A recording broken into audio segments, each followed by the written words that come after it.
Hi friends, it's Mrs. Wilson. Today we're going to begin a reading unit, and this reading unit is going to be all about story elements. Some of what you're going to learn might be new, and some of it might be a review for you. The story that we're going to use to introduce this new unit is entitled Finding Winnie. This story is a nonfiction narrative, and a nonfiction narrative is a story, which is a narrative, that has some true facts, which is nonfiction. So, this story is about a vet named Harry Colburn, and it has two parts. There's one story in the beginning, and then there's a story at the end. We're going to talk about this book over the next few days, so you will be able to use this video to listen to the story again if you need to. I'm going to begin. Finding Winnie, the true story of the world's most famous bear.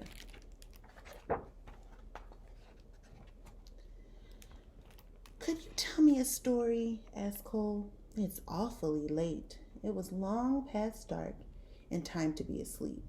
What kind of story?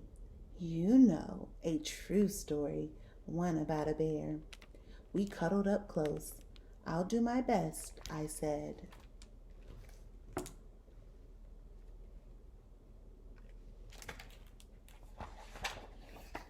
A very long time ago, about 100 years before you were born, there was a veterinarian who lived in Winnipeg. His name was Harry Colburn. A vegetarian? Said Cole. Bear doesn't like vegetables. A veterinarian. It means an animal doctor. I know that, Cole said. That's what I'm going to be when I'm big. If a horse had the hiccups or a cow had a cough, Harry knew how to make them feel just right. Harry's hands were never cold, even in Winnipeg, where winters are so frosty that icicles grow on the inside of your nose. That was just the kind of doctor he was.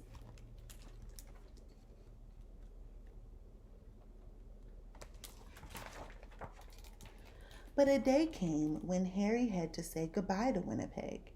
There was a war far, far away, beyond the end of the country and on the other side of the ocean, and he was going to help.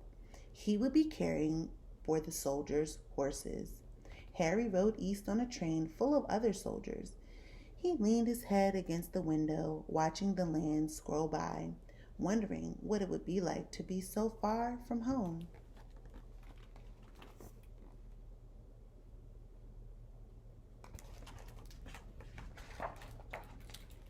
The train rolled right through dinner and over the sunset and around 10 o'clock and into a nap and out the next day until it stopped at a place called White River. Harry decided to stretch his legs. On the train platform was a man on a bench with a baby. A baby, said Cole, annoyed.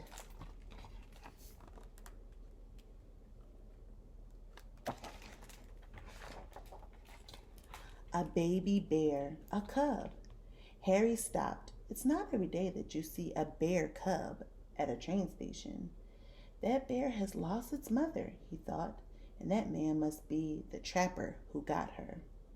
What do you think trappers do? Or what do you think a trapper is? We'll talk about it. What do trappers do? Asked Cole. It's what trappers don't do. They don't raise bears. Raise them? You know I said love them.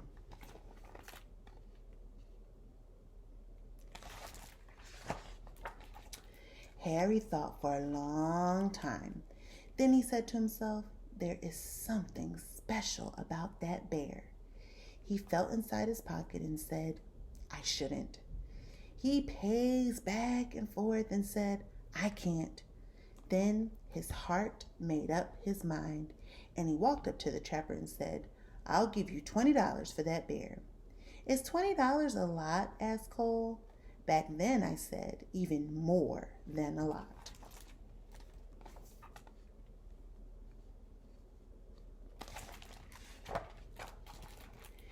Captain Colburn, said the colonel on the train as the little bear sniffed at his knees. We are on a journey of 1,000 miles, heading into the thick of battle, and you propose to bring this most dangerous creature. Bear stood straight up on her hind legs as if to salute the colonel. The colonel stopped speaking at once, and then in quite a different voice, he said, "Oh, hello." The men of Harry's regiment squeezed by to have a look. "I've decided to name her Winnipeg," Harry told them, "so we'll never be far from home. Winnie for short."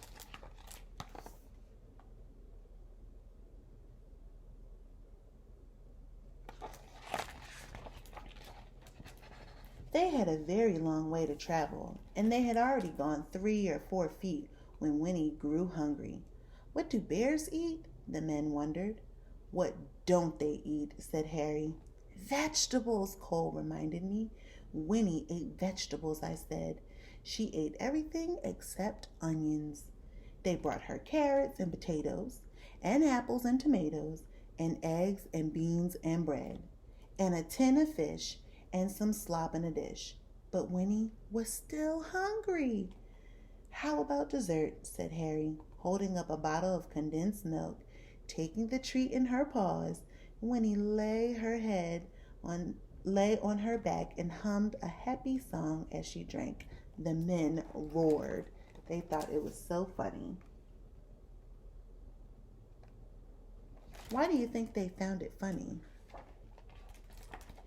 Harry and Winnie gathered with soldiers from all over Canada in the green fields of Valcartier.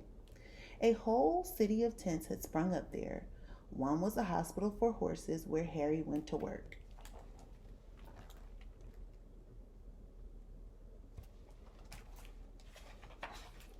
Winnie was in the army now.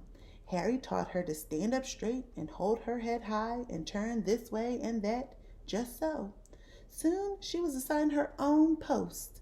Even the colonel agreed that Winnie was a remarkable bear. She might have been the best navigator in the whole army. If you hid something, could she find it? She could. What if it was farther away? And farther still? Remarkable, he cried. So they had placed apples all around these tents, and Winnie was still able to find them. In the evenings, both of them were too tired to move. When Harry thought about Winnie and the voyage across the ocean, his head said, "I shouldn't." His head said, "I can't." But his heart made up his mind. I wonder what he was thinking about. Nobody had ever tried to float so many people and animals across the Atlantic Ocean before. 30 ships sailed together, carrying about 36,000 men and about 7,500 horses, and about one bear named Winnie.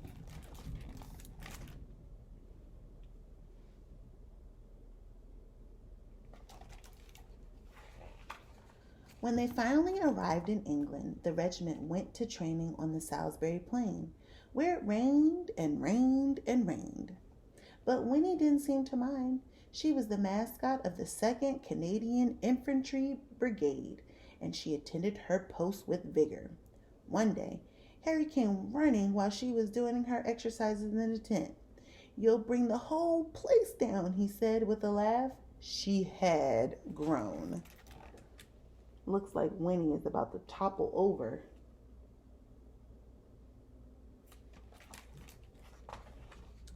It was winter when the order came. The time had come to fight. Winnie posed proudly with the men for pictures to send home to their families. Harry thought for a long time.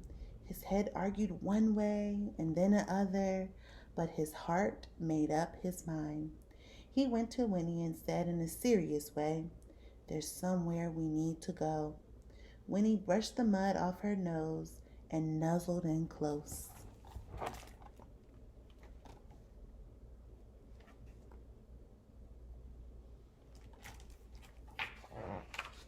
Harry drove all the way to the big city.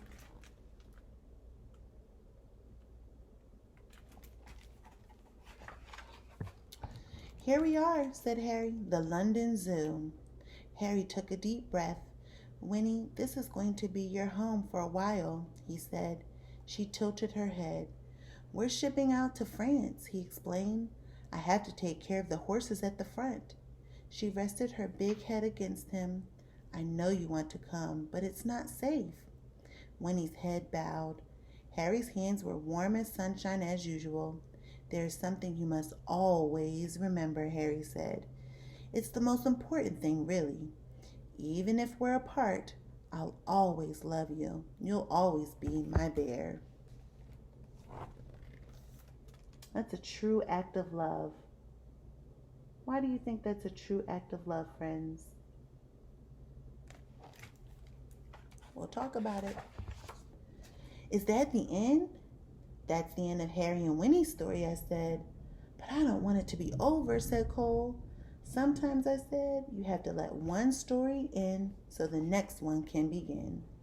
How do you know when that will happen? You don't, I said, which is why you should always carry on.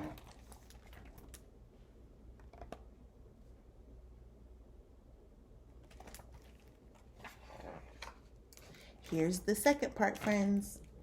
Once upon a time, there was a little boy with a stuffed bear. He'd had his bear ever since he was a baby. But somehow, the boy had never found the right name for him. He tried Teddy and Edward and even Big Bear.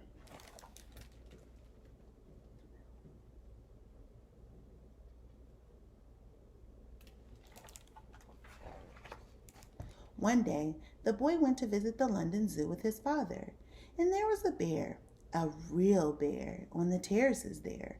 Right away, the boy thought, there is something special about that bear. Her name was Winnie. They became true friends. The boy was allowed to come right inside her enclosure to play.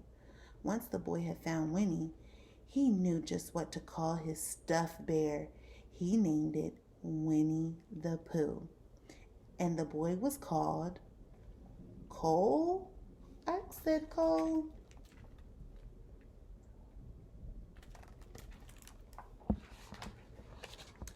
His name was Christopher Robin Milne. Christopher Robin would visit Winnie at the zoo, and then he would take his stuffed animal on all sorts of adventures in the wood behind his home. His father, Alan Alexander Milne, wrote books all about them. Harry's Winnie became Winnie the Pooh, and there has never been a more beloved bear. But what about Harry? Cole asked.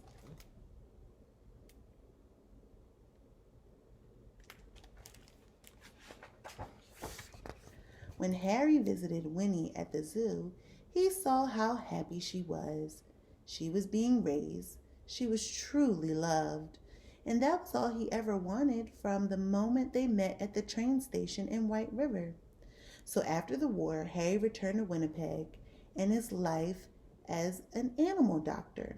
Before long, he was married and had a son named Fred. And Fred had a daughter named Laureen, and Laureen had a daughter named Lindsay, which is me. And then I had a son. When I saw you, I thought, there's something special about this boy.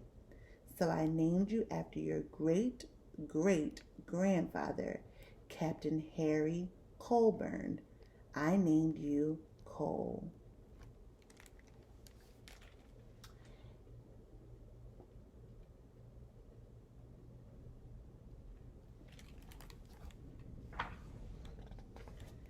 That's me, said Cole in a whisper.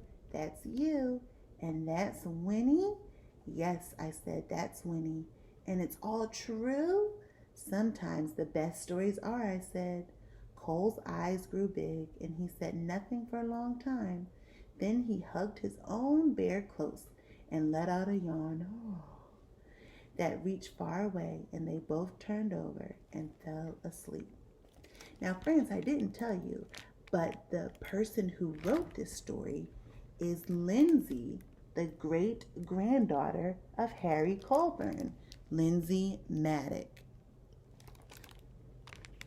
And so now I'm going to show you some pictures, actual pictures that were taken with Harry and Winnie. So this is Harry Colburn.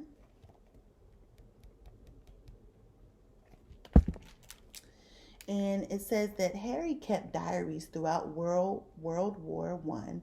This was the diary from 1914, the first year of the war. The diary page from the day Harry found Winnie on August 24th, 1914. He wrote, "Bought bear, $20."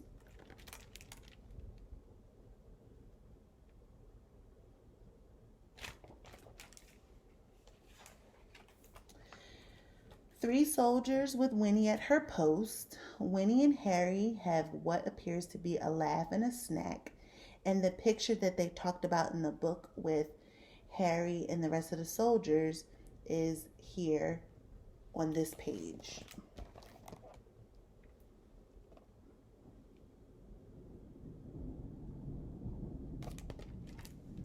This picture of Winnie and Harry inspired the statues that now stand in Winnipeg, that's Canada, and London. The statue in Winnipeg was unveiled in 1992.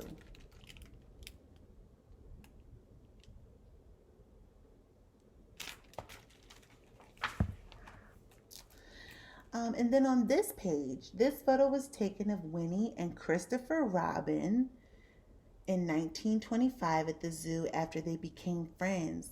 Christopher Robin's father, A. Milne, watches them play from above.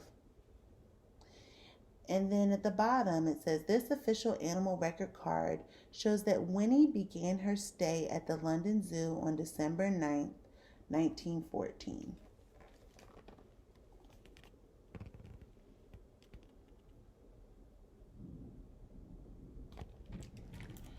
And the last picture is of Lindsay, the great-granddaughter of Harry Colburn, and her son Cole, who is mentioned in the book in 2013. We knew there was something special about this boy. So she's the author of this book. All right, friends, that's the end of Finding Winnie, and we are going to use this story to talk about the story elements. I'll talk to you later. Bye.